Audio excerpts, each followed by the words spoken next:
కులపిచ్చితోనో లేదా ఏదో ఒక వ్యక్తి మీద ఉన్నటువంటి అంధ విశ్వాసంతోనో ఫ్యానిజం అనే ఈ కాన్సెప్ట్ల వల్ల మనల్ని మనం బానిసలుగా మార్చేసుకుంటున్నాం. అసలు సమస్య ఎక్కడంటే మనకు నేర్పించలేదు, మనం చిన్నప్పటి నుంచి నేర్చుకోలేదు. ప్రతి మనిషి చిన్నప్పటి నుంచి నేర్చుకోవాలి, ఏదో ఒక విషయం నేర్చుకోవాలి. నా కోర్ వాల్యూ ఏంటి, నా ఐడెంటిటీ ఏంటి, నాకు ఏ పనిలో ఇంట్రెస్ట్ ఉంది, సో ఇవన్నీ మనకు బేసిక్గా తెలిసి ఉండాలి. ఈ ప్రశ్నలకు సమాధానం దొరికినప్పుడే మనకి ఒక పని దొరుకుతుంది. ఆ పనితోనే మనకు ఐడెంటిటీ వస్తుంది. ఆ ఐడెంటిటీ మనకు మర్యాద నేర్పిస్తుంది. అదే ఆత్మాభిమానం, అదే సెల్ఫ్ వర్త్. ఆత్మాభిమానం, ఆత్మవిశ్వాసం ఏ కులంతోనో ఏ వ్యక్తి పూజతోనో మనకి రావు. మన విలువ మనం తెలుసుకున్నప్పుడు మాత్రమే వస్తాయి.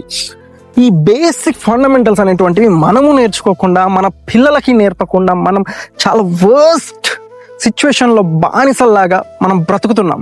అండ్ నెక్స్ట్ జనరేషన్స్ కూడా ఇదే నేర్పుతున్నాం.